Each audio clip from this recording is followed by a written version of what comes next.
Hello everyone. I'm pretty sure you all would have loved yesterday's contest. It was a very nice contest being organized by IIT Patna guys and IICPC. So, today we are here with the solution discussion of the session with Aitya Misra, Dhruvil Kakadia, maybe Avijan also he had some work actually. And we are inter IIT competitive programming conclave. I mean, by now you all would have already known, would be knowing about it. We are we are here with like allied competitive programmers across the country, across 40 plus IITs, triple IITs, NET, NITs, BITS, and numerous other universities.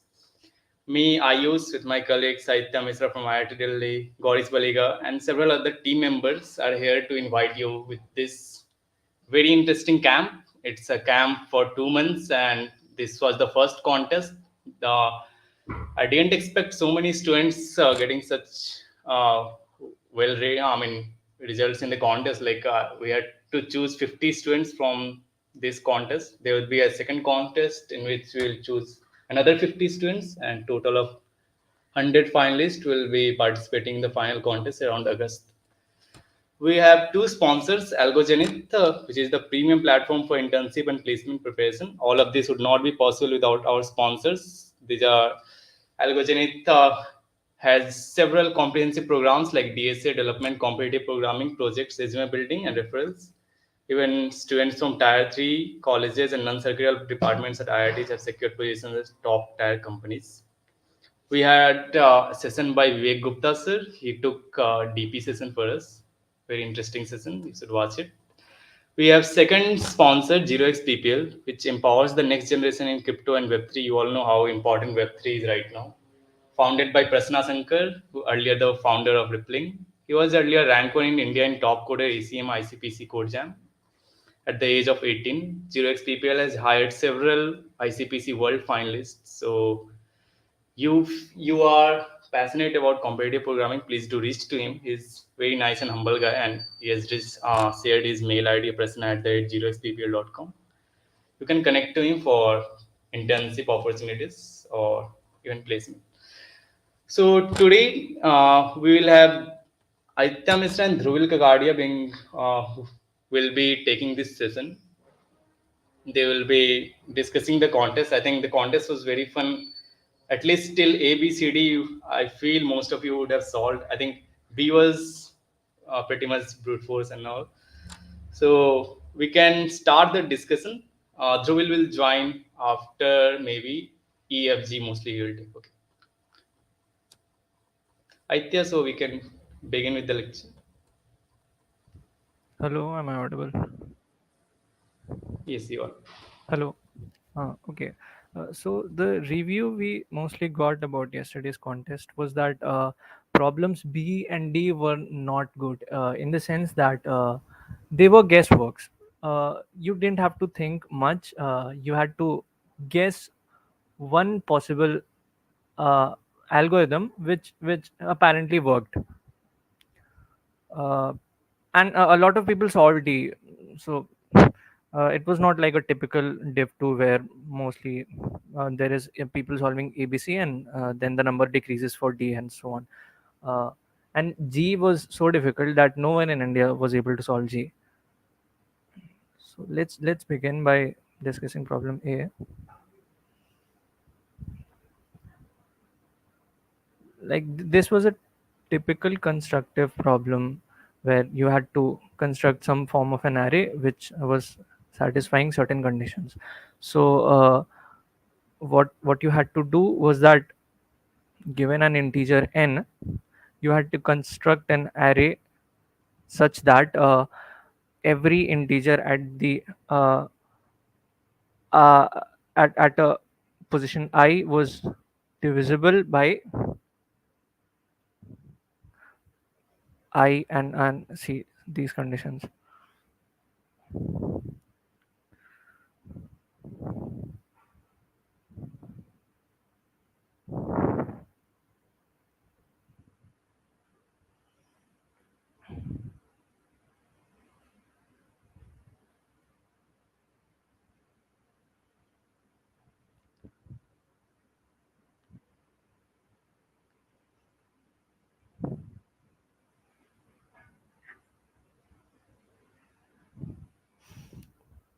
So what the problem basically was that you have an integer n, and you need to construct an array. Let's say n is 4. You need to construct an array of 4 elements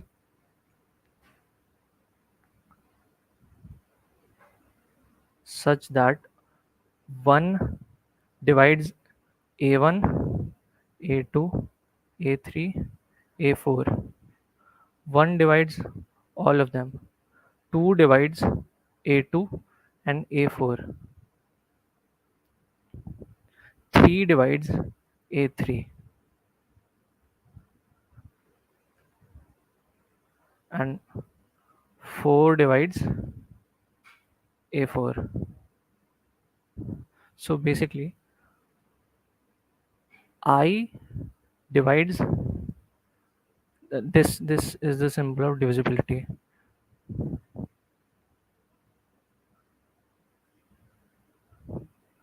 I divides a mi, where mi is a multiple of I. We are using one indexing here. Like the indexing is starting from 1, 2, 3, 4, and so on. So the way I did it was that I took an array of length n of just ones.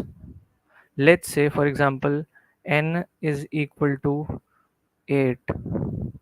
So take an array of 8 ones.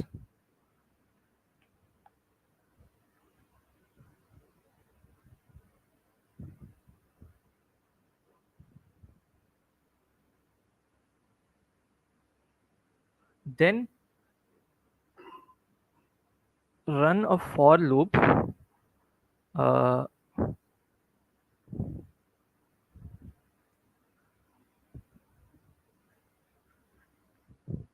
and during each iteration, for each value of I, you need to multiply every element of that array with I if it is not divisible by I. So for I equal to 1, for every element we already have every element divisible by 1. So the final array after the first iteration will be the same.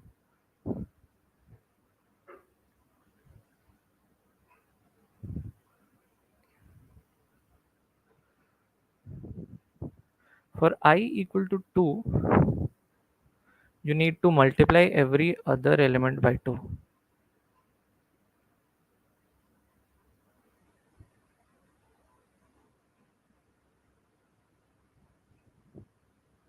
For I equal to 3, you need to multiply every third element with 3.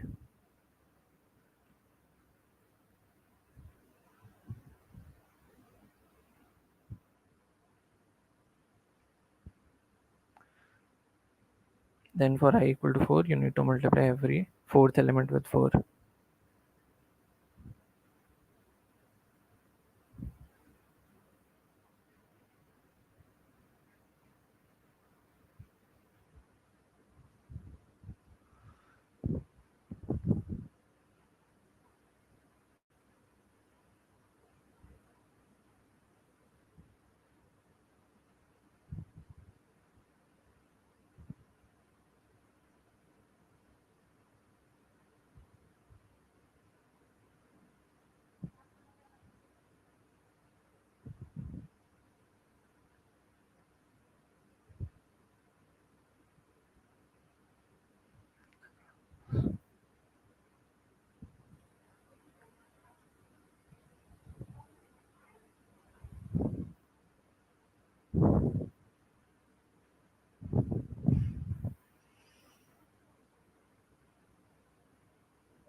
Now you need to pay attention here.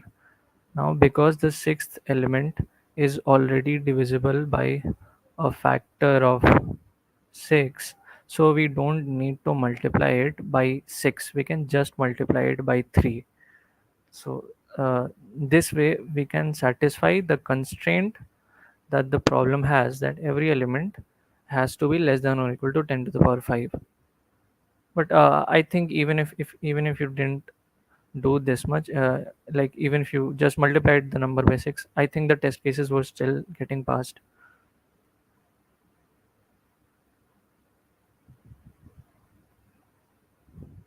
Now something else that you also need to pay attention to is that while running the loop, if if a certain element aj, if it is already divisible by I,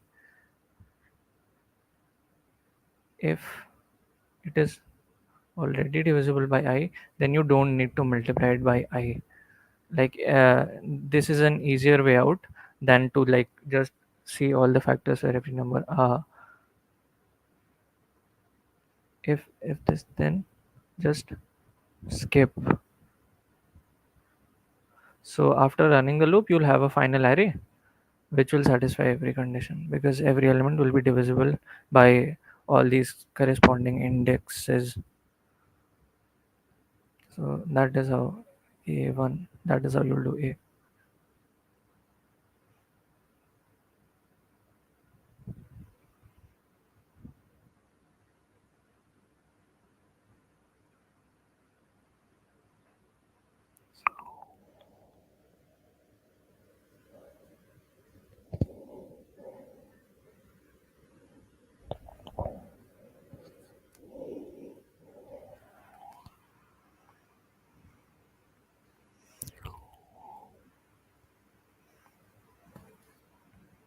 Now coming to b, see, the review for b was very bad because b was guesswork. There was there was some condition in b that we had to exploit. Like it was not some big logical implementation. There was one trick that you had to identify by staring at the problem and by trying out test cases, and when you were able to identify that caveat, you were able to solve it.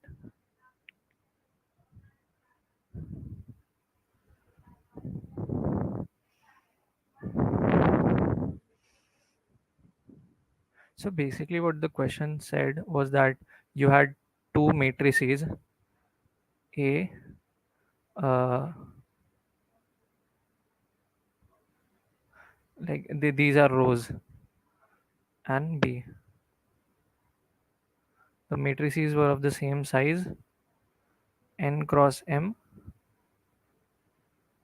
n rows and m columns. It was a typical matrix transformation question where they asked you if you could transform A to B with certain number of operations, and in each operation you would select some rectangle from A, and from that rectangle you would select one pair of opposite corners, and you would make the values of those corners. Let's say the initial value was a1. A1 would become a1 for the selected two corners would become a1 plus 1 mod 3, and let's call it a3, let's call it a2, and let's call it a4. A3 would also become a3 plus 1 mod 3. A2 would become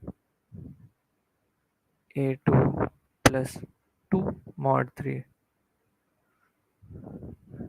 A4 would become a4 plus 2 mod 3. And okay, and you could do this operation as many times as you wanted to. In the end you had to transform a to b. So the trick or the interesting observation was that whenever you performed this observation on any row, uh, on any rectangle, then uh, consider the row where a1 and a2 lie. A1 has become a1 plus 1 mod 3, and a2 has become a2 plus 2 mod 3. Now the interesting observation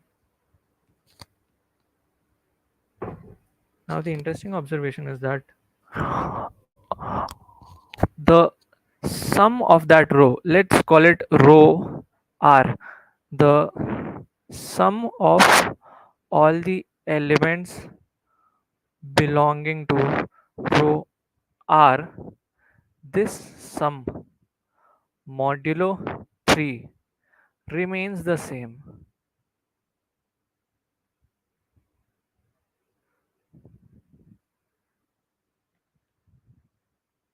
The same thing can be said about any column. The sum of all elements belonging to any column modulo 3 remains the same, because uh, the sum becomes sum of all the ai's such that I not equal to 1, I does not belong to this set 1 comma 2.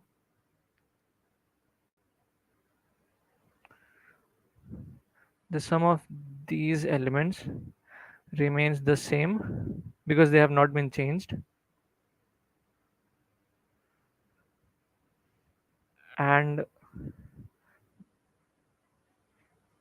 a1 plus a2 becomes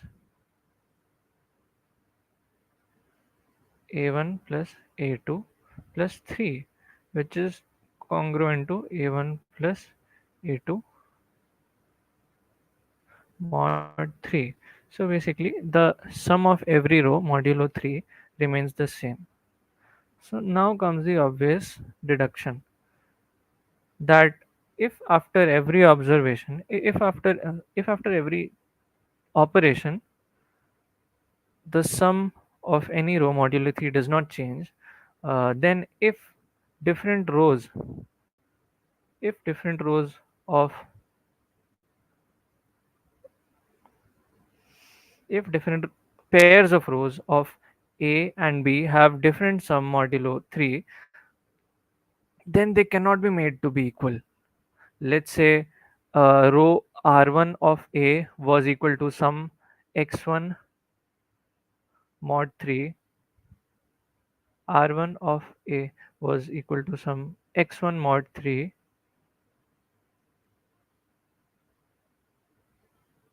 and some and the same r1 of b was equal to x2 mod 3. If this was the case, then that row of a and that row of b can never be made to be equal, because if they are made to be equal in the future, then they will have the same value of the sum mod 3, which is not possible because after any observation the sum mod 3 is not changing. So here comes the caveat or the trick.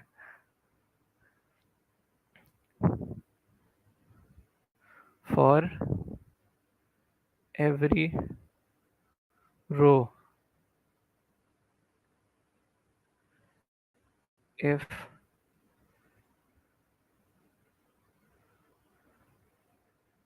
sum of that row mod 3 is same for a and for b,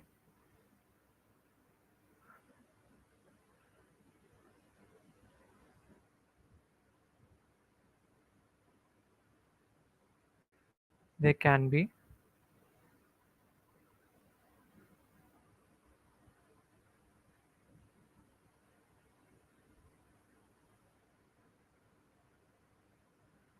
transformed to be made equal.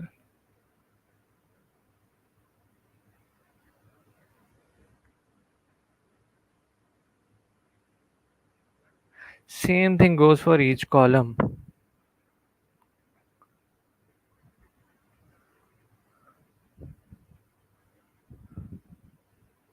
Same thing.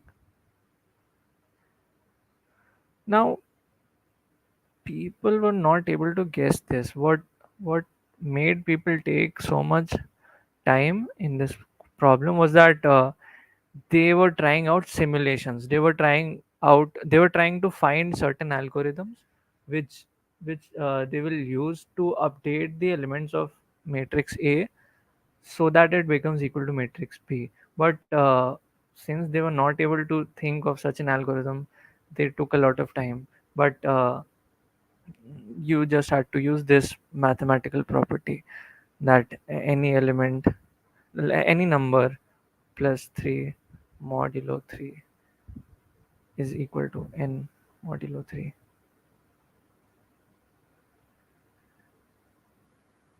Acha, keep in mind that we have we have just uh, proved that if some row of a modulo 3 is not the if the sum of some row of a modulo 3 is not the same as the corresponding sum of that row of matrix B modulo 3, if the sums modulo 3 are not equal, then we we cannot transform A to B.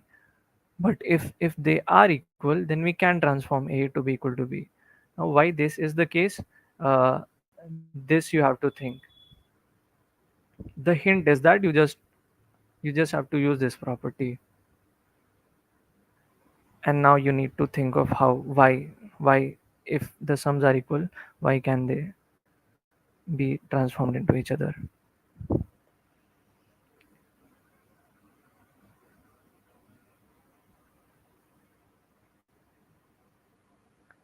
You can find the codes on the official editorial. I think they have released it. I'm not going to show you the implementation. We are also short of time because in like about 15 to 20 minutes, Dhruval will join us and he'll share the solutions to problem E and F. For codes, you can just check the official editorial. It has already been released a few hours ago.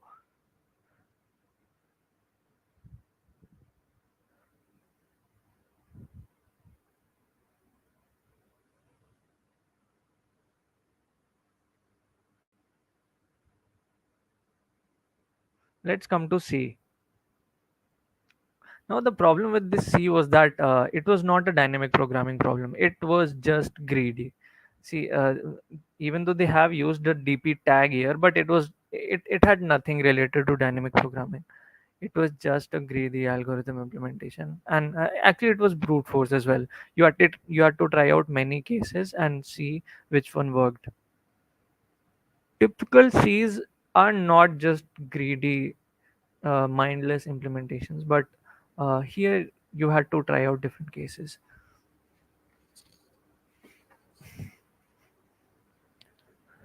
It was actually much easier than typical C's, to be honest.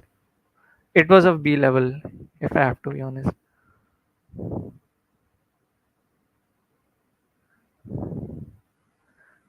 So what the problem basically said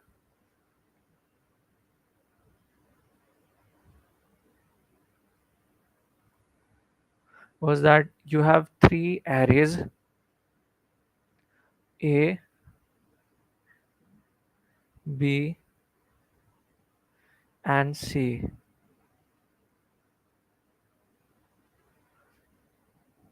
And you needed to find three disjoint intervals. Acha, the length of all these arrays is the same, it is equal to n. You needed to find three disjoint intervals, one interval covering elements of A, one interval covering elements of B, and one interval covering elements of C. These intervals must be disjoint, which means that the starting point of one interval should not lie before the ending point of the previous interval. Such a case is forbidden. You had to construct intervals like this. And the property which these intervals had to satisfy was that the sum of elements in each interval was was supposed to be bigger than the was supposed to be bigger than the sum of elements in each of these uh, arrays. And we have been given that the sum of each of these arrays is equal to tot, and it is equal for all the three arrays.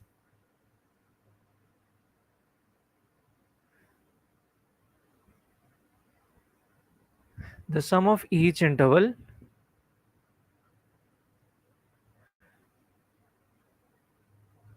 I should just say sigma ci belonging to this I3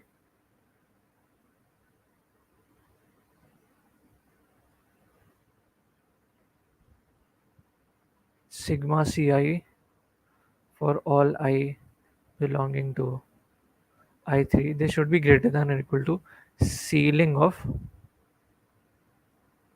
total by 3. Now, how one would do this is that you need to consider all 6 permutations ABC, ACB, BCA, BAC, CAB, CBA. These permutations basically say that let's talk about this permutation. The first interval would have elements of C, the second interval would have elements of B, and the third interval would have elements of A. This means that suppose this is A, this is B, this is C. According to this permutation, the first interval would have elements of C, then we'll have elements of B, then we'll have elements of A.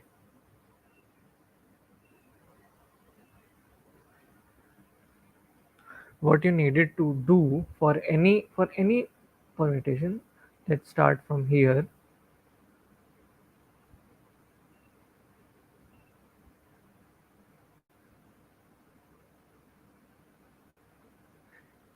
Start from the first element, initialize a variable, let's call it x, initialize a variable to 0, start from the first element of A, start from A1, keep adding elements to this x, and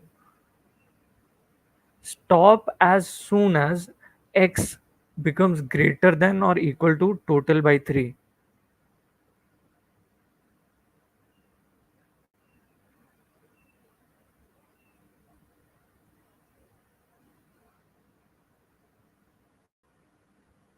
Ceiling of total by 3 actually.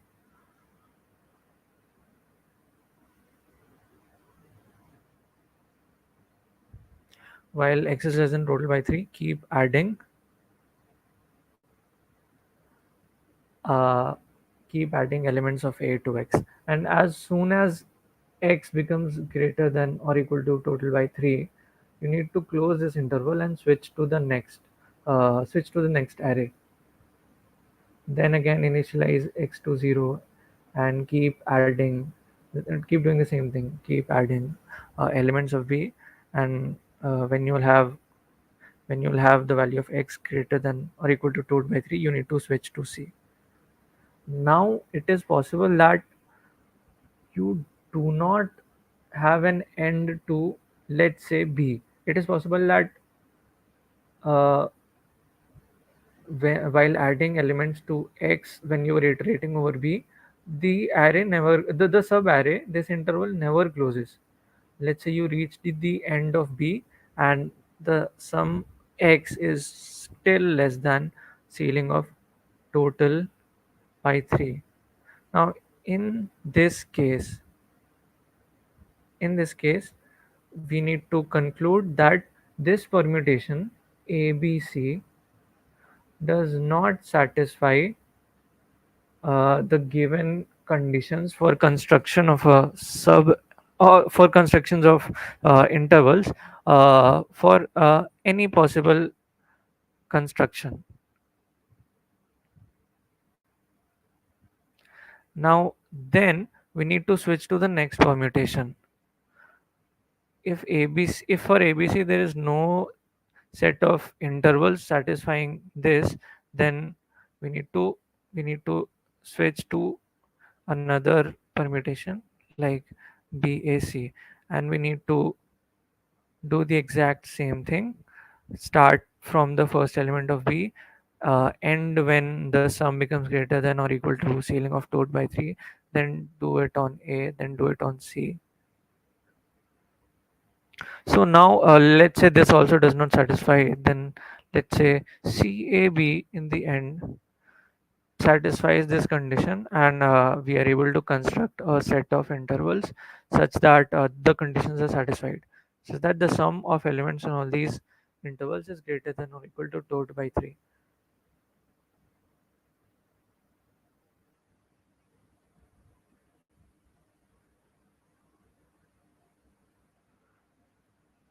If CAB satisfies the conditions, then we will we when we run this loop on CAB, we'll just finalize our answer as the starting and ending points of each of these intervals. Let's say, uh, okay, let's call the starting and ending points as uh,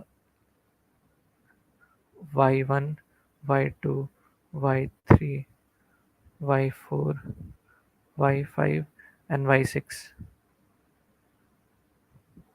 So the final answer would be y3 comma y4, because we had to print the corresponding interval for A first, y4, y3 comma y4, then we had to print the corresponding interval for B, y5 comma y6, and then the corresponding interval for C, y1 comma y2.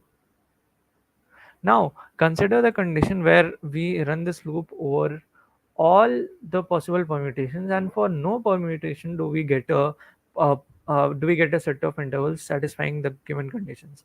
In that case, we'll just output -1.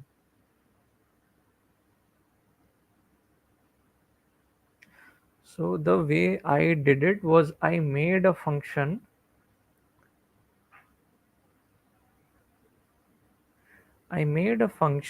which would take a permutation of A, B, and C. It could be either ABC or BAC or any such permutation, and it would take the total sum of each array. Then the function would basically it would output -1 if the function would output -1 if there was no set of intervals satisfying the conditions, and it would output the sixth tuple if there was a set of intervals satisfying it. Then I hard coded it for every such permutation. I made 6 cases for I did for A, B, C. If we get a if we get a six tuple from F, we would print that six tuple, and if not, we would go to A, C, B. Then if we get a six tuple, we would print it. If not, we'll go to the next permutation, and in the end, we just if for the last permutation also we don't get any such set of intervals satisfying anything, we'll just print -1.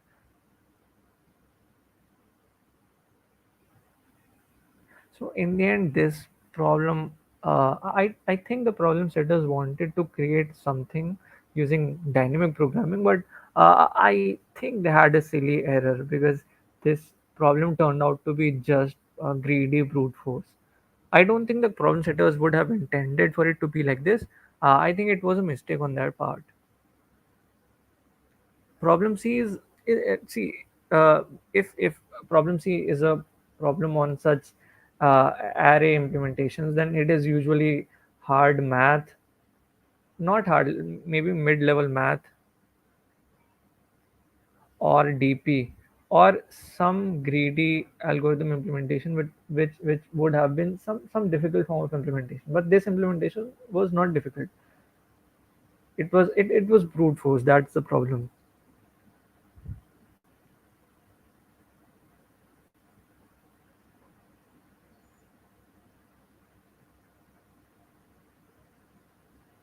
This problem was none of these three. It was just greedy brute force,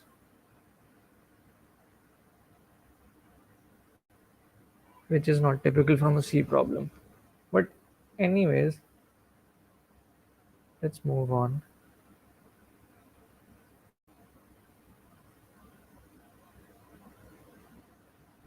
Yes. For the next two contests, we'll prepare really good problems and really difficult ones. Like this contest was not actually conducted by our team, our problem setting team, which sets the problems for, or which collects the problems for uh, our problem sets or for our handouts. It was not. It was outsourced. It was conducted by the programming club of IIT Patna. It was not our job to set the problems. The next contest, we have already worked up the problems, and I can assure you that the problems are actually really good, because we have spent some good amount of time on those problems. You'll see good problems around DP and graphs, which we have already covered in the camp, and we'd encourage you to see our lectures.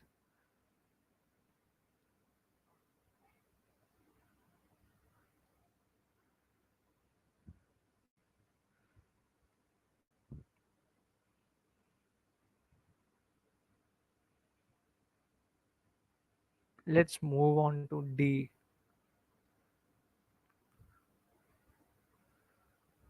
The problem was that 5,000 people, it is almost never that 5,000 people are able to solve problem D. I think it was like 4,000 when the contest ended, but 4,000 is a really big number for the number of people to solve D. The reason was that you had to guess one trick, and if you were able to guess that one trick, you were able to solve this. Like it was the same as B. There was nothing really uh, there was nothing innovative. Maybe they tried to make it innovative, but they failed to miss that condition. They failed to miss one particular condition, which revolved around that problem and which made the problem guessable.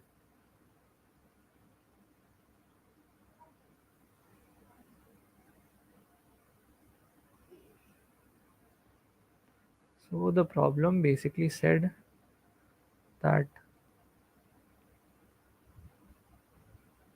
you have an array A,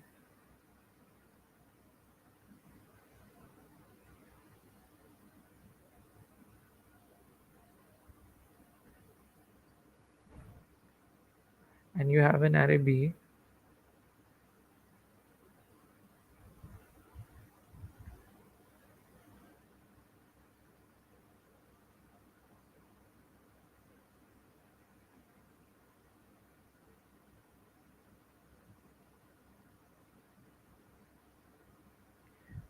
Both of those arrays are of the same length n,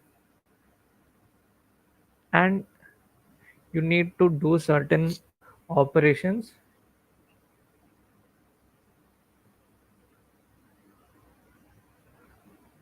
in order to transform A to B.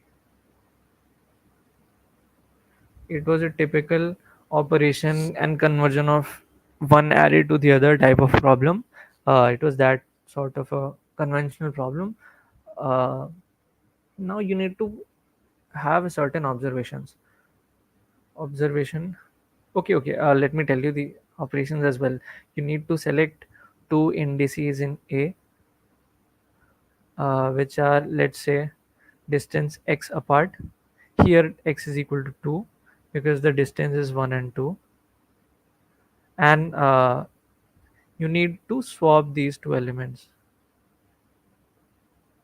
Now you need to select two elements in B which are also a distance of 2 apart, and you need to swap those two elements. Now this pair need not necessarily be the same corresponding pair of elements that are there in A. It can be some other pair as well.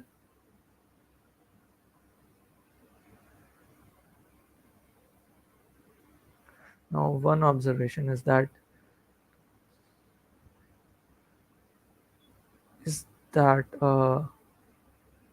let's say you decide to swap a I and aj, two swaps of the same pair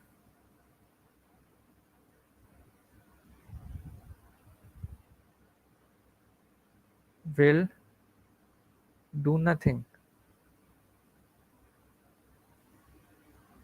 Now, this may seem like a very obvious observation, but this observation is going to be really useful when we go on to construct the solution.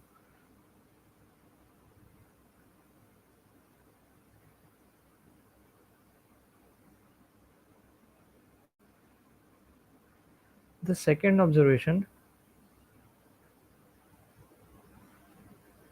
is that we can think of the operations in reverse order as well, because swapping of okay, let me give you an understanding of what I'm trying to say.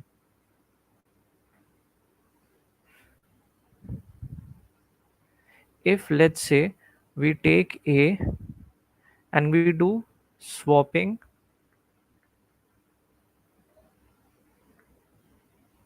till we sort a,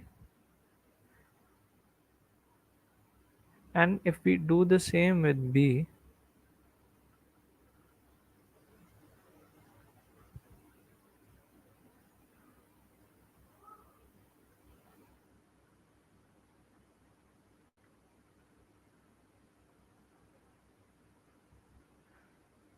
swapping till we sort a and swapping till we sort b.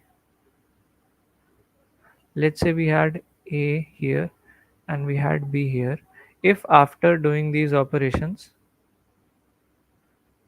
if in the end we come to a common array, let's call it c, sorted form of both a and b, then maybe at some point before having the sorted before having the sorted array, maybe we would be having a and b to converge at some common array before we arrived to the final sorted form. Now let's say the number of operations for sorting a is x1, and let's say the number of operations for sorting b is x2.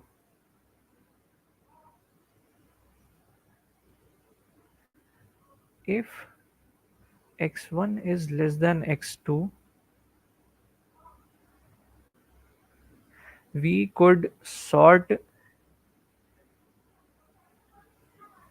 a first and b would be sorted later. When we sort a first, when we would have sorted a first, mm, we would already have done x1 operations. Now we need to do x2 minus x1 more operations so that we can sort b to the same point. After x2 minus x1 operations, a should remain sorted.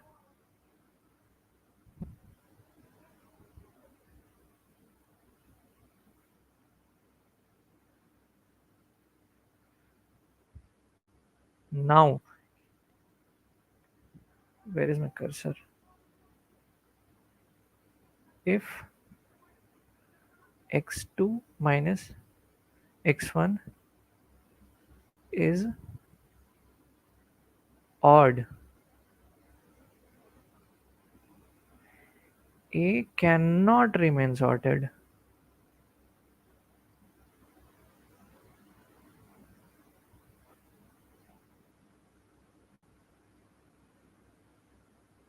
If it is even,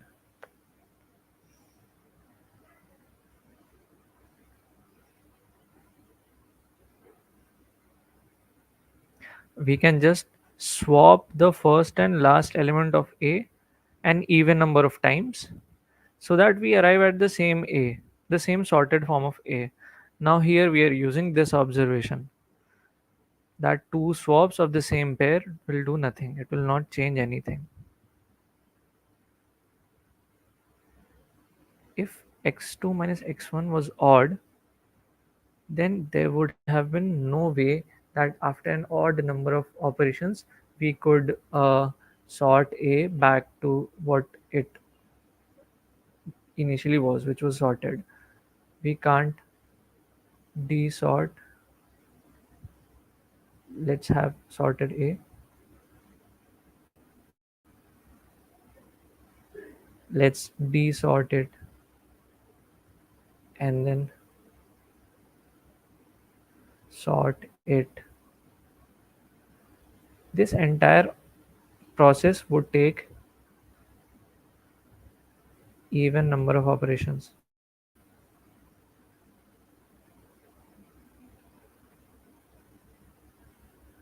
First desorting it and then sorting it back to sorted A.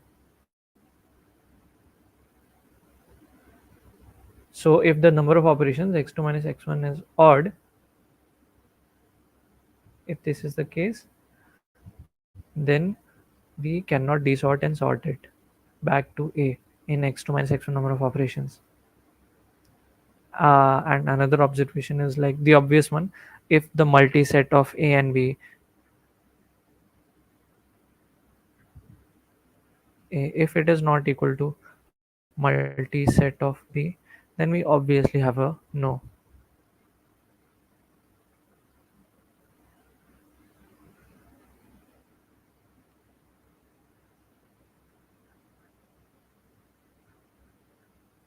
Else, you have to do this condition.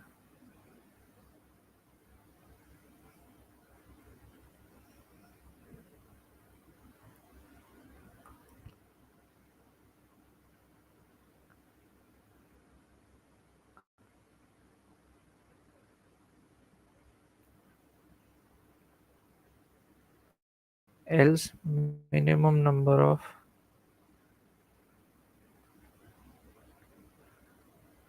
minimum swaps to sort A minus minimum number of swaps to sort B, mod of this mod modulo 2 should be 0. Basically this should be even. Now the logic behind this is that for each swap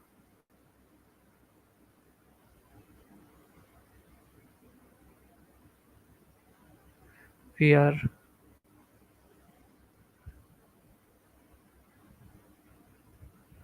decreasing the number of inversions by 1.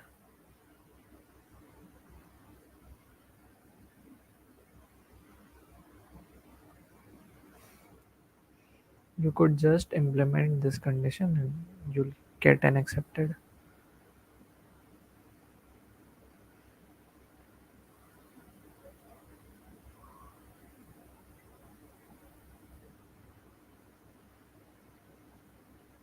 The reason a lot of people were able to guess this was because you essentially don't need to prove observations in code forces. You need to prove by accepted. So people guessed this condition. If this may work, uh, then people were able to solve it. Acha, another interesting observation was that uh, let it open. The thing is that if you have, let's say, 20 minutes left during a contest, if you have 20 minutes left and if you see 3000 submissions for D, You would be having either of two conditions. Either the answer got leaked on Telegram or some other YouTube or some other platform. Either the answer got leaked, or answer is a guess. Answer is an easy guess which is working,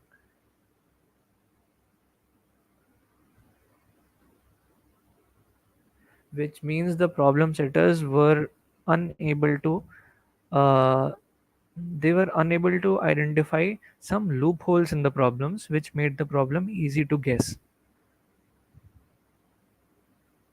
This happens because of a mistake from the problem setting team. So when people saw that 3000 people were already able to solve D when 20 minutes were left, they guessed this solution without proof and they implemented it, because the worst that could happen was that they would not be able to solve the problem, which would not decrease their rank anyways. So when they saw 3000 people had already solved D, they guessed this, and luckily it got accepted. That is what actually happened.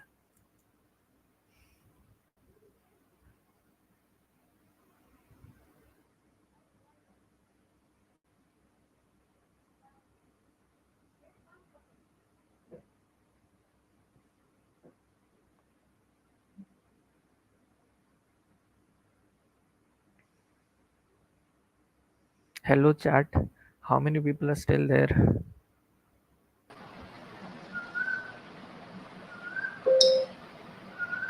19 people. So you are done, What right, do you sound? Aditya? Yes. Okay. Actually, there will have some medical emergency, so he won't be able to take the session right now for EFG.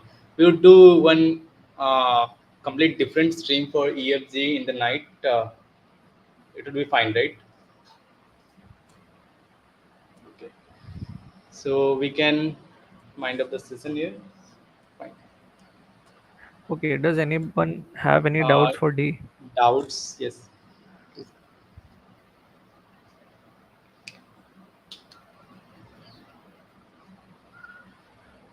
So basically the caveat was that you could you could think of bubble sort.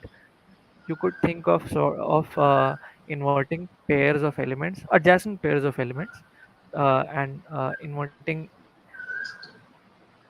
adjacent pairs of elements to decrease the total number of inversions for both the arrays.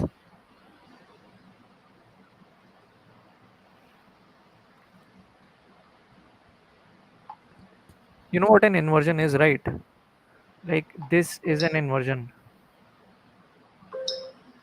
Some element ai being greater than some element aj for I less than j. This is an inversion. You need to keep in mind that whenever an inversion exists, we can always sort that inversion by swapping adjacent elements. Whenever an inversion exists, this is possible.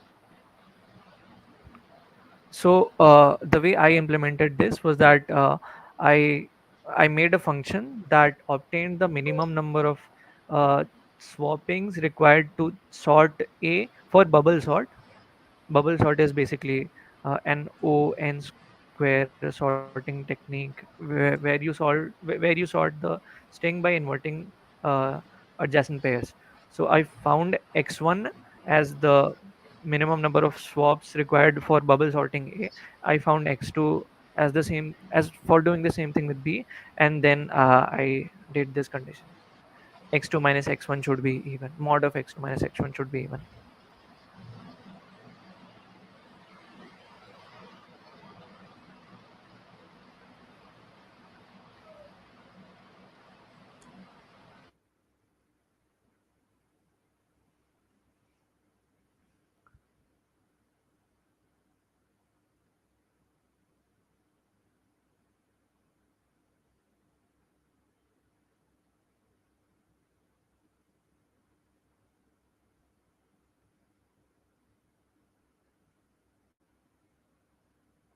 Ayush,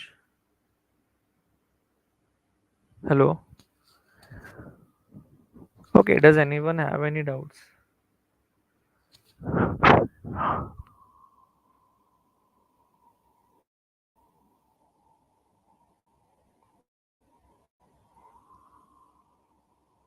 25 people watching.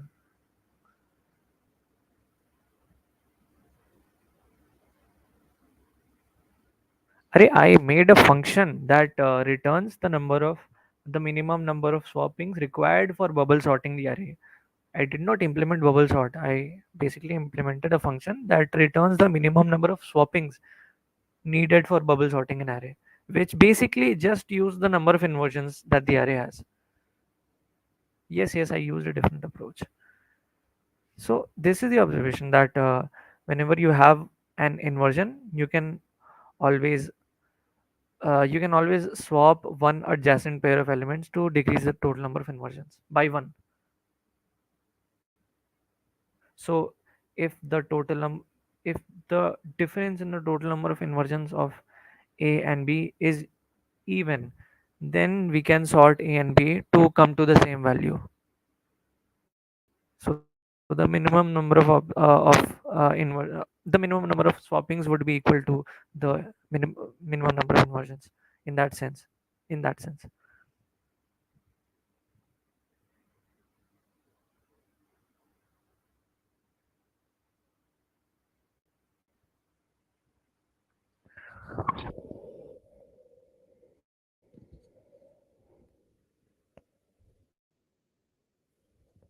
20 people watching. So does anyone still have a doubt on D? Otherwise, we'll wrap up and we'll do EFG later tonight.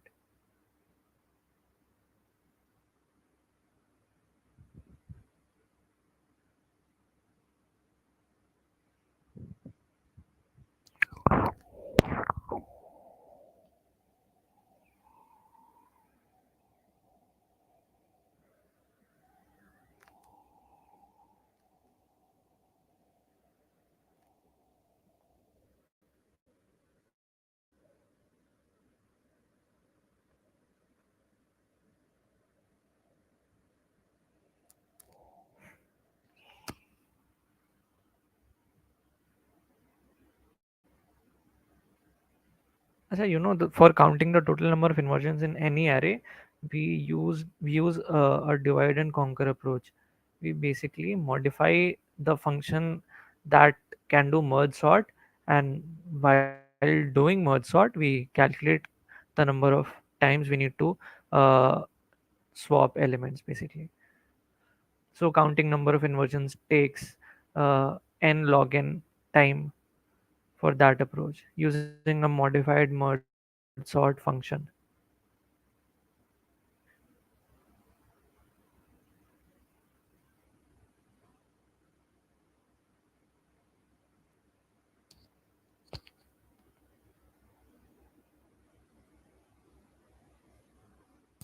Ayush hello अरे भाई कहाँ चला गया ये Hello, I'm here. Okay, I'm getting So we are more wrapping the doubts. session. Yes. Dhruvil will be back by 6 p.m. actually. So we'll see. We might do EFG by 7 p.m. or 6:30. Fine. Thank Okay, you, everyone. we'll put an announcement for the link and the time for EFG. Okay, so thank you everyone.